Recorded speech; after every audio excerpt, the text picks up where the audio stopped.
Once upon a time, in the kingdom of Ikembara, where palm trees swayed like majestic mahogany, lived a young girl named Nala.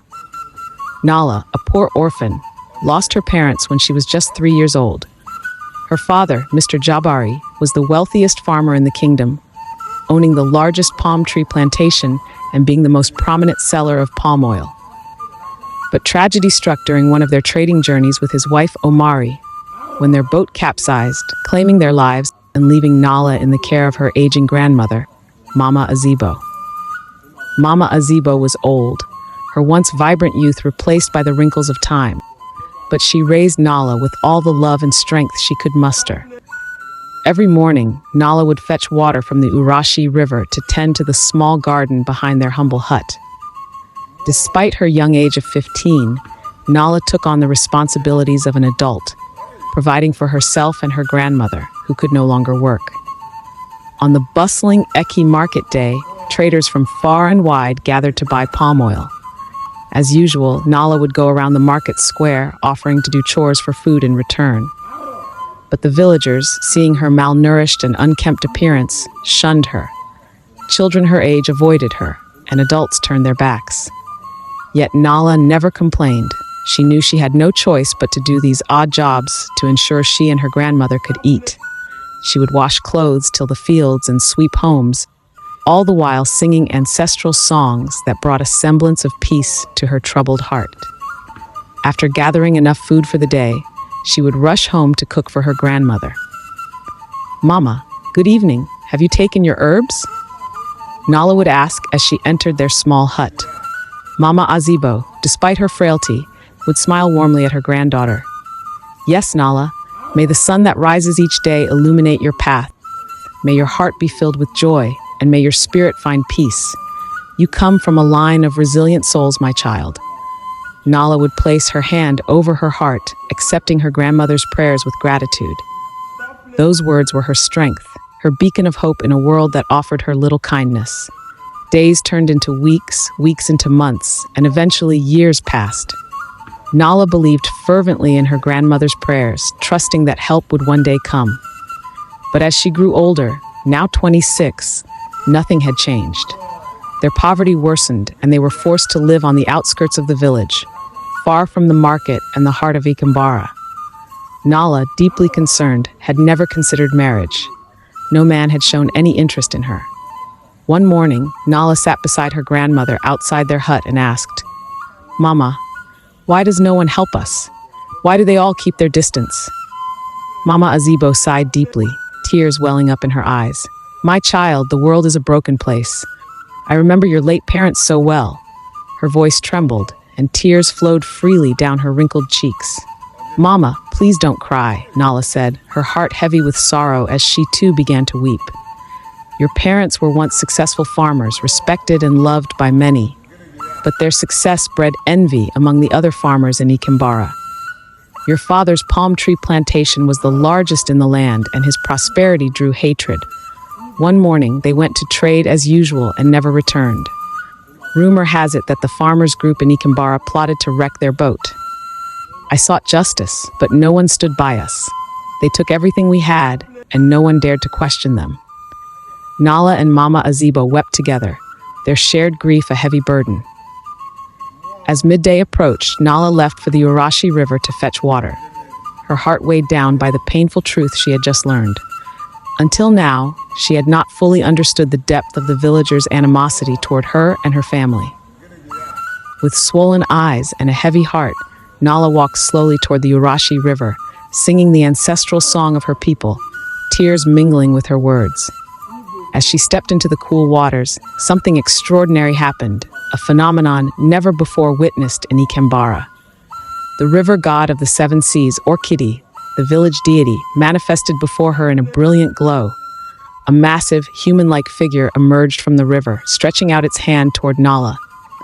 "I will give you the power to seek vengeance," the god's voice echoed like thunder. "No man or woman, living or dead, shall stand against you and win. The power to control elements with your hands, you shall rule kings and kingdoms. I am Orkidi, the god of the seven seas." Nala's heart raced, torn between fear and excitement. For the first time, she felt that she had found the help she had longed for.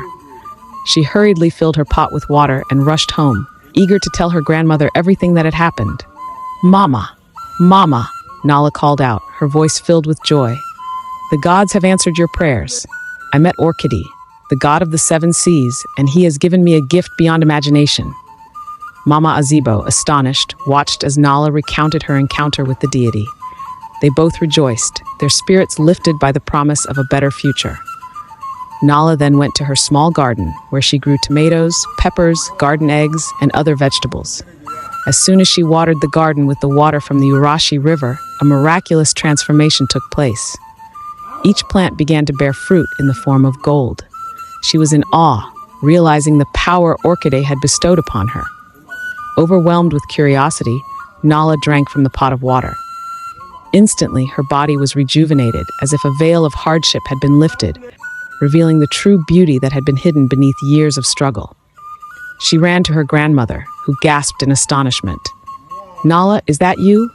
Mama Azebo asked, her voice trembling with emotion. Nala smiled. "Yes, Mama, the gods have indeed answered your prayers." She then led her grandmother to the backyard, where the golden fruits shone brightly. Nala fetched some water from the pot for her grandmother to drink. As soon as Mama Azebo sipped the water, she felt a surge of energy. Though still aged, she could stand tall and move with a strength she hadn't felt in years. The next morning, Nala, eager to seize their newfound fortune, took some of the gold and headed toward the market square. As she walked through the village, heads turned, and whispers filled the air. The girl no one wanted to help, the girl who was once shunned and scorned, now radiated a beauty and power that left everyone in awe. At the market, traders and villagers alike marveled at the golden fruits Nala offered. Word spread quickly, and soon everyone wanted to be close to her, to befriend her, to seek her favor. The same people who had turned their backs on her now vied for her attention. But Nala, remembering the words of Orchidee and the prayers of her grandmother, knew that this newfound power was not just a gift, but a responsibility.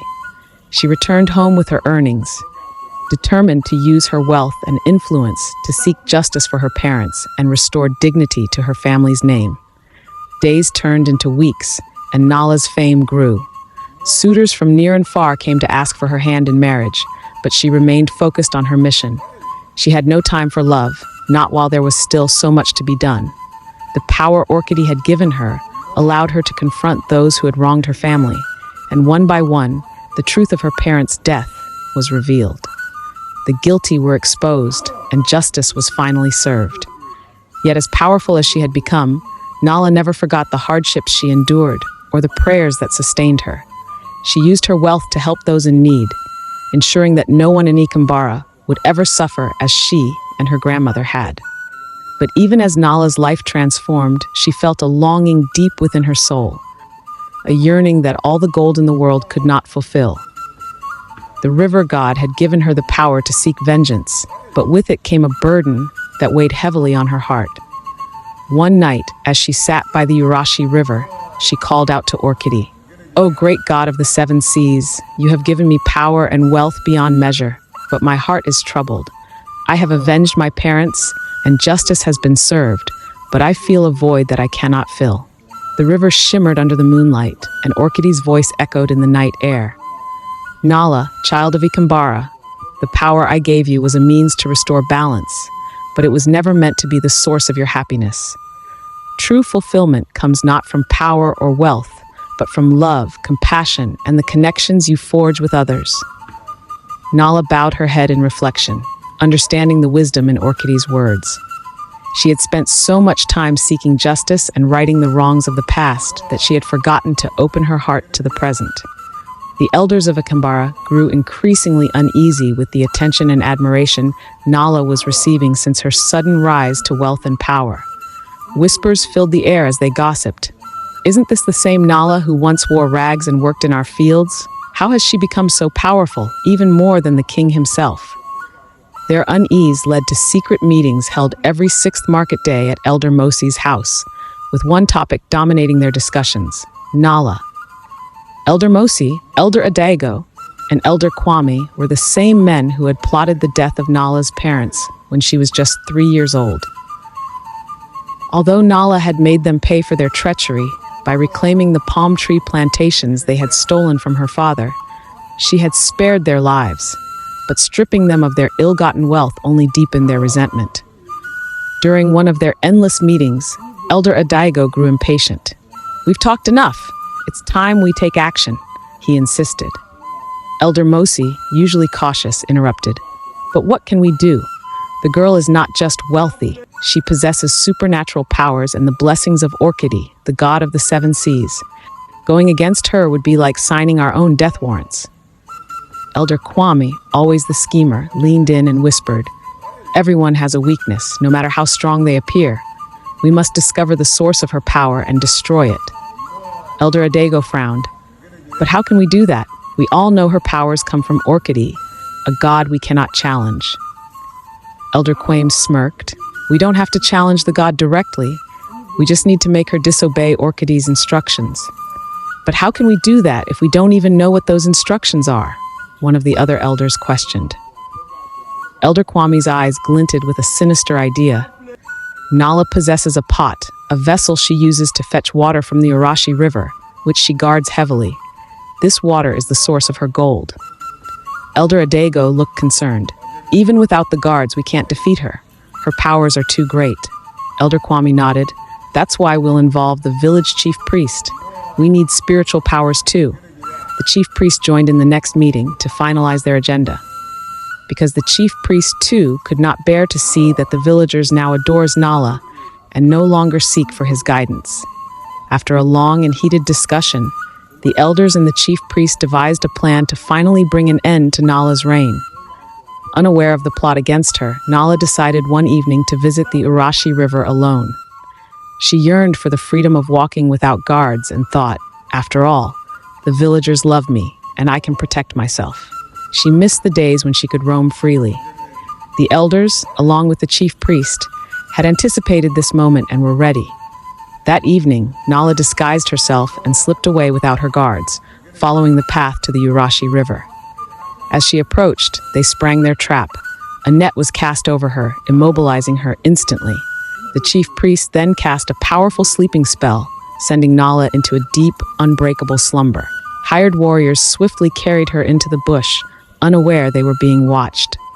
Kofi, a humble farmer returning from his fields, had witnessed everything from a distance. Curious and concerned, he followed the group, not knowing that the woman they had kidnapped was Nala, the most admired woman in all of Ikembara. The kidnappers arrived at a remote shrine deep in the forest and laid Nala on the inner court while they prepared the altar for her sacrifice. Seizing the opportunity, Kofi, driven by courage, sneaked into the shrine, picked up the unconscious Nala, and fled as fast as his legs could carry him, praying to the gods that he wouldn't be caught.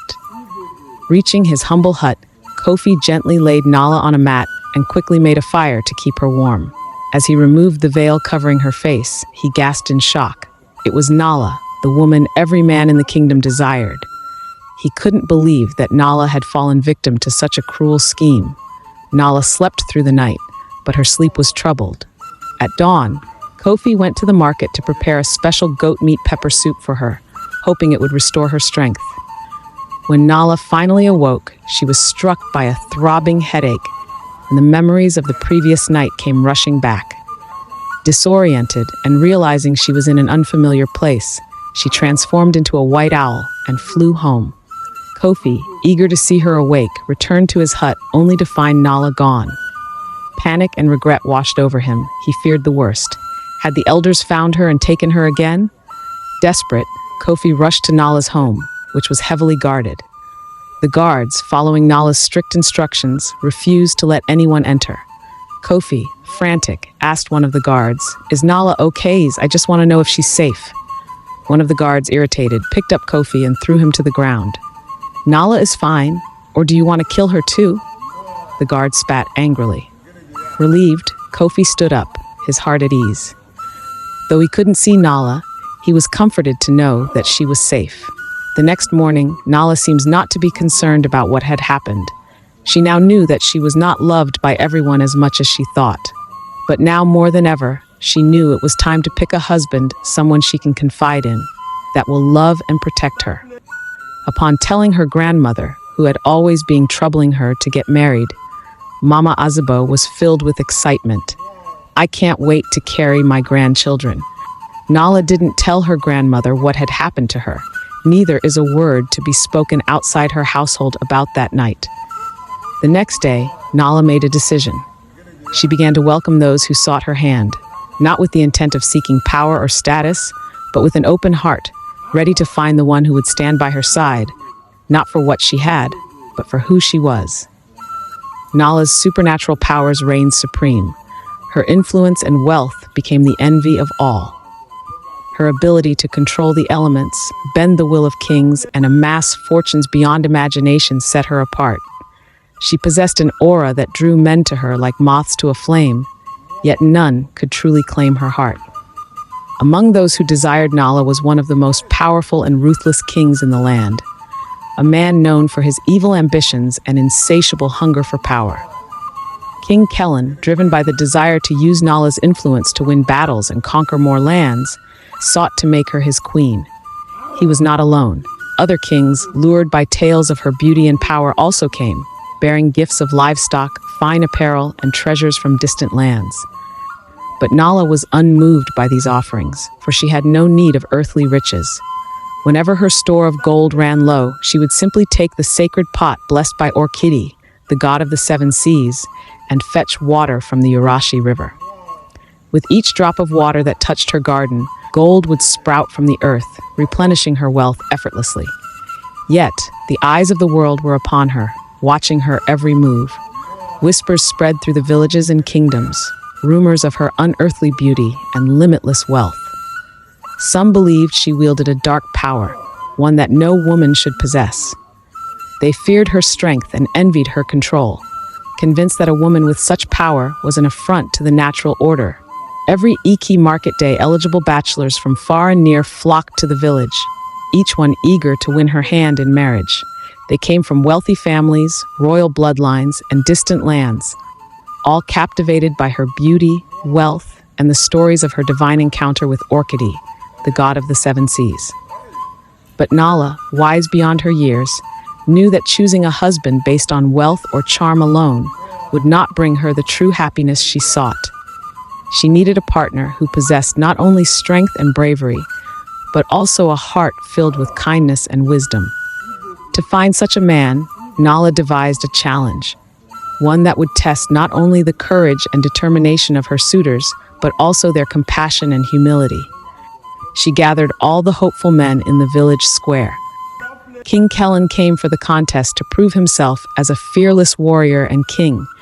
His presence intimidated all the other royalties present for the contest, because King Kellen was not only powerful but ruthless. "You must journey across the 7 mountains of Ohio," Nala declared, her voice echoing with authority.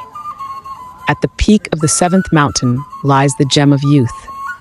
Whoever brings this gem to me will be the one I choose to marry. But beware, for the journey is fraught with dangers, and only the purest of heart will succeed."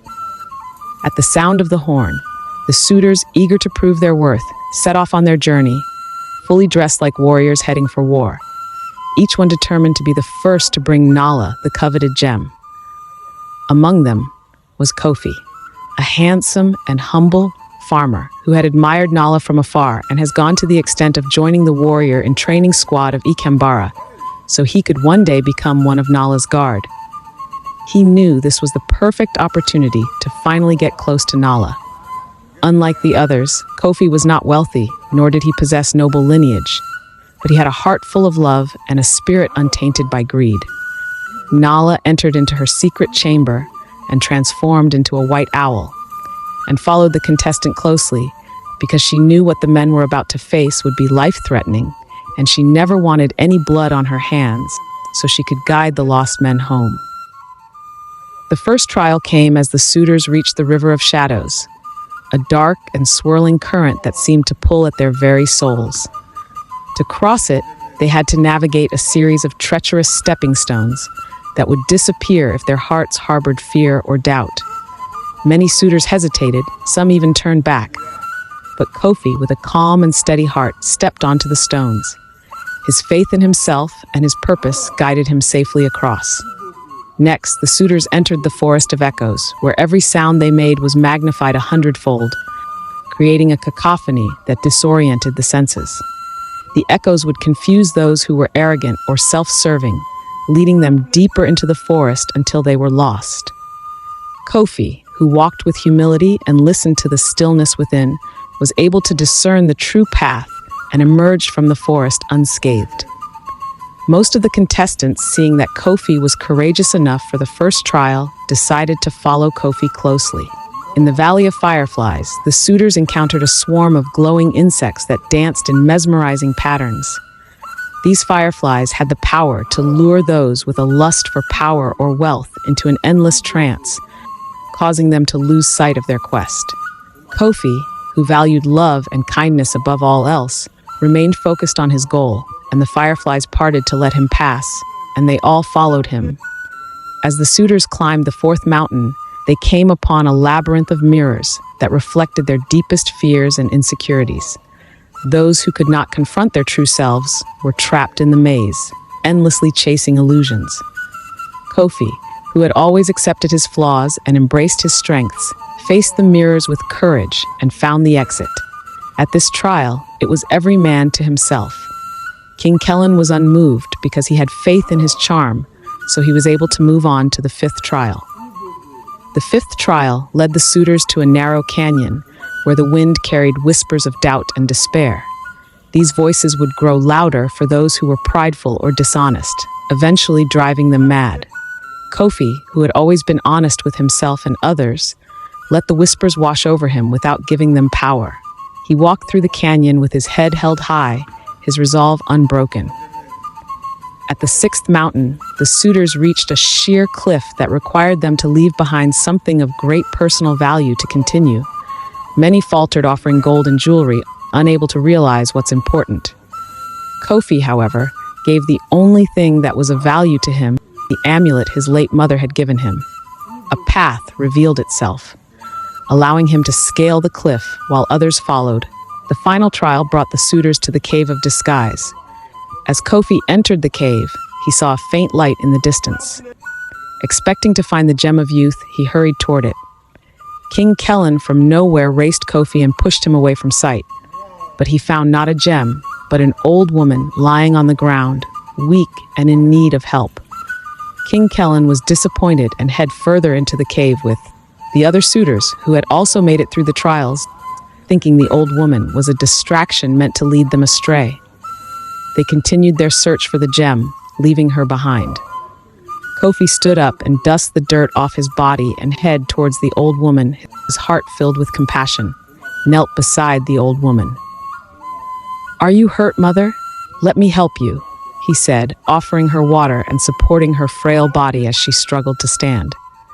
The old woman looked into Kofi's eyes and smiled, her face glowing with a warmth that seemed to fill the entire cave. "Thank you, my son," she whispered. "You are the only one who showed me kindness, the only one who cared for me." As she spoke, the old woman began to transform before Kofi's eyes. Her wrinkled skin smoothed, her hunched back straightened, and her gray hair turned into a radiant cascade of hair. She was no ordinary old woman. She was Nala, she disguised to test the suitors' hearts. Kofi stepped back in awe, realizing the truth. You are the gem," he stammered. Nala nodded. "Yes, and you, Kofi, have proven yourself worthy. While others sought me out of greed and ambition, you showed compassion and selflessness.